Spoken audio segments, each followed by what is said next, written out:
Debt makes you rich? That's insane. At least, that's what most of us have been taught our whole lives. Debt is dangerous. Debt is to be avoided at all costs. Debt will ruin your financial future. But what if everything you thought you knew about debt was wrong? What if, used strategically, debt could actually be the key to building massive wealth? Now, I know what you're thinking. This sounds like some get-rich-quick scheme. But the surprising truth is that many of the wealthiest people and most successful companies use debt as a powerful tool to amplify their returns and grow their fortunes.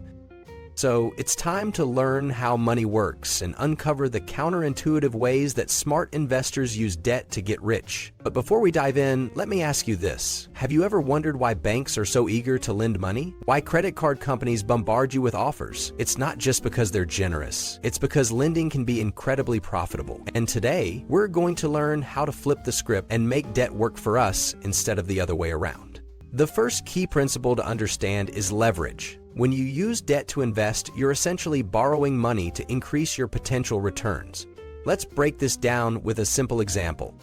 Say you have $10,000 to invest in the stock market. If stocks go up 10% in a year, you've made $1,000. Not bad, but what if you borrowed an additional $10,000 to invest $20,000 total? Now that same 10% gain nets you $2,000, double the profit. Of course, leverage amplifies losses too. If stocks drop 10%, you've lost $2,000 instead of $1,000. But over long periods, stock markets tend to go up. So patient investors can use leverage to supercharge their gains. Now, you might be wondering, isn't this just gambling with borrowed money? And you'd be right to be cautious. Leverage is a powerful tool, but like any tool, it can be dangerous if misused. The key is to use it responsibly and within your risk tolerance. But here's a question to ponder. If leverage is so risky, why do banks and financial institutions use it all the time? The answer might surprise you, and it leads us to our next point. The second way debt makes you rich is through arbitrage. This means borrowing at a low interest rate and investing the money at a higher rate of return. For example, right now you can get a 30-year fixed mortgage for around 4%, but the long-term average return of the S&P 500 is about 10%. See where this is going? If you can borrow money at 4% and invest it to earn 10%, you're pocketing the 6% difference. This is why you'll often see wealthy people with huge mortgages even when they could easily pay off their homes. They'd rather keep that cheap debt and use the cash for more lucrative investments. Let's pause for a moment. If this strategy is so effective, why isn't everyone doing it? What's the catch? Well, there are a few reasons. First, it requires discipline and a long-term perspective. Many people can't resist the temptation to spend borrowed money on consumables rather than investments. Second, it involves risk. Those higher returns aren't guaranteed. And third, it often requires a good credit score and financial stability to access the lowest interest rates. But for those who can manage it, arbitrage can be a powerful wealth-building tool. Just ask the countless millionaires who've used this strategy to grow their fortunes. Now, let's move on to a strategy that might sound a bit morbid at first, but bear with me. The third debt strategy of the rich is known as buy, borrow, die. Here's how it works. Buy appreciating assets like stocks or real estate. Borrow against those assets when you need cash, avoiding capital gains taxes. When you die, your heirs inherit the assets at a stepped-up basis, wiping out the tax bill. This lets the wealthy access the value of their assets without ever having to sell them and pay taxes. Pretty clever, right? But wait a minute. Isn't this just a way for the rich to avoid paying their fair share? Well, that's a complex question. While it's true that this strategy can be used to minimize taxes, it's also a way to keep productive assets working in the economy rather than being liquidated. And remember, the borrowed money still needs to be repaid at some point. Now, you might be thinking this all sounds great for millionaires, but how does it apply to regular folks? Well, there are ways average investors can use these same principles, using a modest amount of margin in your brokerage account to boost returns, leveraging rental property investments with mortgages, borrowing to invest in your education, or start a business. The key is being strategic and not taking on more risk than you can handle. Debt used recklessly is still very dangerous. But here's a question to consider. If debt can be so beneficial when used correctly, why do so many financial gurus preach complete debt avoidance? The answer might surprise you, and it ties into our next point. You see, not all debt is created equal. There's a big difference between what we call good debt and bad debt. Good debt is used to acquire assets or investments that have the potential to increase in value or generate income. Bad debt is used to buy things that decrease in value or don't produce income. For example, a mortgage on a home that's likely to appreciate over time, that's usually considered good debt. A high-interest credit card balance from buying a new TV, that's bad debt.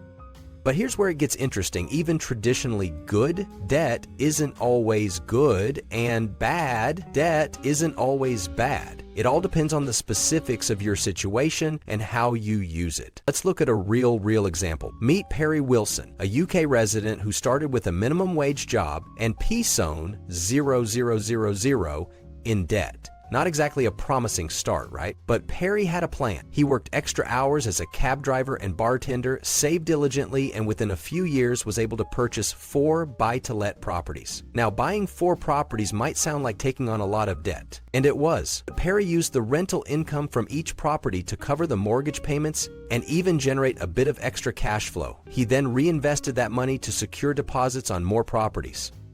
The result? Perry transformed his financial situation, turning his initial debt into a growing real estate portfolio. This is a perfect example of using debt as a tool for wealth creation. But Perry's story raises an important question. If this strategy works so well, why doesn't everyone do it? Well, there are a few reasons. Risk tolerance. Not everyone is comfortable taking on significant debt, even if it's for investment purposes. Knowledge. Many people simply don't know how to effectively leverage debt for wealth creation. Discipline. This strategy requires careful management and the discipline to reinvest profits rather than spending them. Market conditions. Real estate strategies like this work best in certain market conditions which aren't always present. Now, I can almost hear some of you saying, but wait, isn't this how the 2008 financial crisis started? Lots of people taking on too much mortgage debt? And you'd be right to be cautious. The 2008 crisis is a stark reminder of what can happen when debt is misused on a large scale. But here's the thing. The problem in 2008 wasn't just debt itself, but how it was used. Many people were taking on mortgages they couldn't afford, often with adjustable rates that skyrocketed after a few years. They were betting on continually rising home prices to bail them out, a strategy that worked until it didn't. So what's the lesson here? Debt can be a powerful tool, but it needs to be used responsibly. Which brings us to our next point. The key to using debt effectively is understanding the concept of return on investment, or ROI. This is where many people go wrong when it comes to debt. Here's how it works. If you're going to take on debt, the potential return from what you're financing should exceed the cost of the debt. Sounds simple, right? But you'd be surprised how often this basic principle is ignored. Let's break it down with an example. Say you're considering taking out a $20,000 loan at 5% interest to start a small business. If your business plan shows that you can reasonably expect to make $3,000 profit in the first year, that's a 15% return on your $20,000 investment. Since 15% is greater than the 5% interest you're paying, this could be a smart use of debt. But what if you're using that same $20,000 loan to buy a car that will depreciate by $4,000 in the first year? Now you're paying 5% interest on a loan for something that's losing 20% of its value. That's not ideal. Now I know what some of you are thinking, but I need a car to get to work. Isn't that a good investment? And you're not wrong. Sometimes we need to take on debt for practical reasons, not just financial ones. The key is to be honest with yourself about whether you're taking on debt for a need or a want. This brings us to an interesting question. Is there ever a good reason to take on debt for something that doesn't generate a financial return? The answer might surprise you. Sometimes, yes. Let's consider education. Student loans are often seen as good debt because they're an investment in your future earning potential. But here's the catch. That only works if you choose a field of study that actually increases your earning power. A recent study showed that the average college graduate earns about $30,000 more per year than someone with only a high school diploma. Sounds great, right? But averages can be deceiving. The earnings gap varies wildly depending on your major and career path. So before you take on tens of thousands in student debt, ask yourself, will this degree actually increase my earning potential? Or am I just buying a very expensive piece of paper? Now, let's shift gears and talk about a debt strategy that's become increasingly popular among the ultra-wealthy, the buy, borrow, die approach. Here's how it works in more detail. Buy. Accumulate appreciating assets, typically stocks or real estate. Borrow. Instead of selling these assets and triggering capital gains taxes, borrow against them at low interest rates. Die. When you pass away, your heirs inherit the assets at a stepped-up basis, effectively wiping out the capital gains tax liability. This strategy allows wealthy individuals to live off their assets without ever having to sell them and pay capital gains taxes. They can borrow at rates as low as 1-2% against their portfolios, use that money for living expenses, and let their investments continue to grow. But here's where it gets really interesting. Remember how we talked about arbitrage earlier? Well, this strategy is arbitrage on steroids. If your portfolio is growing at 8-10% per year and you're borrowing against it at 2%, you're pocketing the difference. And since you never sell, you never trigger a taxable event. Now, I can hear some of you saying, but doesn't the loan have to be repaid at some point? And you're right, it does. But here's the kicker. The loan is often repaid after death using the proceeds from the sale of the inherited assets. And thanks to the stepped-up basis, those assets can be sold with minimal tax implications. It's a strategy that's perfectly legal, but it's not without controversy. Some argue that it's a loophole that allows the wealthy to avoid paying their fair share of taxes. Others say it incentivizes long-term investment and keeps productive assets working in the economy. What do you think? Is this a clever financial strategy or an unfair tax dodge? Let me know in the comments. Now, you might be wondering, this all sounds great for billionaires, but how can regular folks like me use debt to build wealth? Well, I'm glad you asked because that's exactly what we're going to talk about next. While we may not all be able to implement the buy, borrow, die strategy on a billionaire scale, there are several ways that regular folks can use debt strategically to build wealth. Let's explore some of these methods. 1. By leveraged real estate investing. Remember Perry Wilson, our minimum wage worker turned property investor? His story isn't unique. Many people have built substantial wealth through real estate, often starting with very little. Here's how it typically works. You buy a property with a small down payment, maybe 20% or even less. The bank finances the rest. Now you've controlled an asset worth 5 times your initial investment. If the property appreciates by 5% in a year, you've actually made a 25% return on your down payment. And that's before we even factor in any rental income. But here's the million-dollar question. If real estate is such a great investment, why isn't everyone doing it? Well, there are a few reasons. It requires significant upfront capital for the down payment. Managing properties can be time-consuming and stressful. Real estate markets can be volatile, especially in the short term. There are ongoing costs like property taxes, insurance, and maintenance. So while real estate can be a powerful wealth-building tool, it's not without its challenges, which brings us to our next strategy. 2. Investing on margin.